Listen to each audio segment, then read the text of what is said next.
Another day, another tanong. Bakit nag-walk out ang mga kandidata ng Miss Universe matapos pinahiya yung isa sa mga kandidata, particularly si Miss Mexico? Ganito kasi yon. Kapag respeto ang nilapastangan, kahit corona ang kapalit, pwede mong bitawan yun. Isa sa mga dahilan dyan is yung solidarity.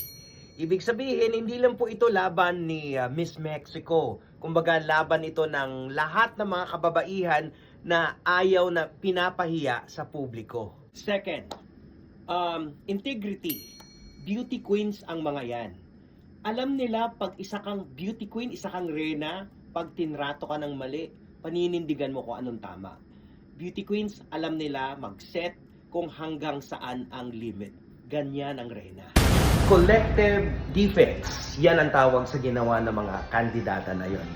Kasi pag merong injustice na nangyayari sa isa, na-activate yung empathy and yung moral courage, kaya sabay-sabay silang tumayo at sabay-sabay silang nag-walk out dahil sa pambabastos kay Miss Mexico.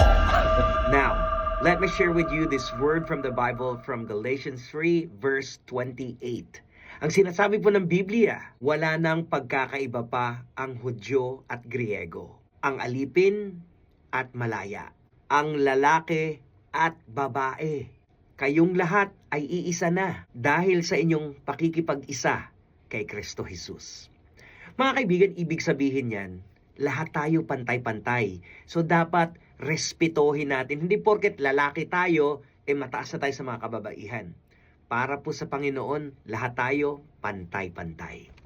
Another day, another word of God. God bless you all.